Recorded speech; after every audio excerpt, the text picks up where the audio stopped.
नमस्कार दोस्तों, आज हमारे साथ है सीकर के test tube baby specialist Arihant IVF centre के विशेषज्ञ डॉक्टर सरिता जैन मैडम हैं। ये अपने को बताएंगे कि टेस्ट ट्यूब बेबी क्या तो होते हैं, किन लोगों को जरूरत पड़ती है।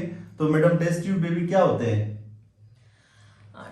टेस्ट ट्यूब बेबी समझने से पहले सबसे पहले नॉर्मल प्रक्रिया क्या होती है वो हम समझते हैं। नॉर्मल प्रक्रिया में हर महिला में हर महीने अंडेदानी से एक अंडा बाहर निकलता है और वो नली में से होते हुए बच्चेदानी में आता है। नली में फर्टिलाइजेशन की प्रक्रिया होती है, शुक्राणु के साथ मिलता है और फर्टिलाइजेशन के बाद में वो जाके बच्चेदानी के अंदर इम्प्लांट होता है। तो ये तो होता है साधारणतया हर स्त्री में नॉर्मल ये चीज होती है, परंतु कुछ लोगों में कुछ कमियों के कारण ये प्रक्रिया नहीं हो पाती है। तो उन लोगों को टेस्ट ट्यूब पद्धति के द्वारा हम संतान सुख प्राप्त करने में मदद करते हैं, जिसमें अंडों को निकाला जाता है ओवरी से बाहर और हस्बैंड के शुक्राणु लिए जाते हैं। उनको लैब में आपस में मिला के फर्टिलाइजेशन की या निषेचन की प्रक्रिया जिसे हम बोलते हैं वो की जाती है और उससे बनने वाले भ्रूण को यूट्रस में ट्रांसफर किया जाता है।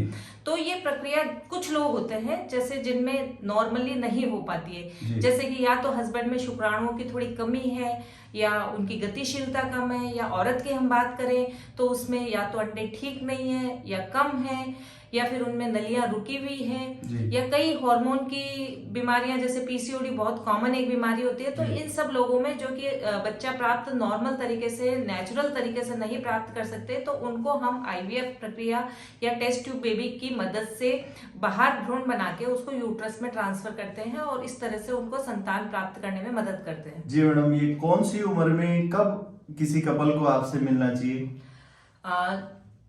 उम्र के जैसे शादी के बाद में नॉर्मली अगर आपको 1-1.5 साल से 2 साल से 3 साल से ज्यादा टाइम हो गया है, जब आप सारे साधारण ट्रीटमेंट जो होते हैं वो ले चुके हैं और आपको बच्चा नहीं हुआ है, तो आपको फिर जो विशेषज्ञ डॉक्टर है उनके पास जाना चाहिए, क्योंकि हो सकता है आपको जो एक्चुअल जो एग्जैक्ट कारण है वो पता ही नहीं लग पाए और उस चक्कर में आप समय बर्बाद करते रहे। और हो सकता है आगे जाके अगर आपके अंडों की कमी थी तो आपको अंडे बाहर से लेने की जरूरत पड़ जाए। अगर आपने टाइम बहुत बर्बाद कर दिया, अगर हस्बैंड के शुक्राणु कम थे तो हो सकता है वो बाहर से लेने की जरूरत पड़ जाए। तो अगर आप टाइम से जाके विशेषज्ञ डॉक्टर से मिल लेंगे तो आप संतान सुख प्राप्त भी जल्दी कर पाएंगे और वो भी अपने अंडे और अपने शुक्राणुओं से। अन्यथा ये ऐसा हो सकता है अगर आपने बहुत देरी कर दी और आपको बाहर से लेने की जरूरत। जी मैडम, इसमें जो बच्चा पैदा होता है क्या वो उन्हीं माँ बाप का होता है? अगर औरत के अंडे सही हैं, हस्बैंड के शुक्राणु सही है, तो 100% केसेस में उन्हीं के अंडे और शुक्राणुओं से बच्चा किया जाता है। जी, तो दोस्तों खास बात यह है कि जो काम फेलोपियन ट्यूब में होना चाहिए वो काम टेस्ट ट्यूब बेबी में बाहर लैब में करके पहले माँ का अंडा लिया, पिताजी का स्पर्म लिया और दोनों को बाहर लैब में फर्टिलाइज करा के और गर्भाशय में उसको छोड़ देते हैं और इस चीज को अपन टेस्ट ट्यूब बेबी बोलते हैं। धन्यवाद।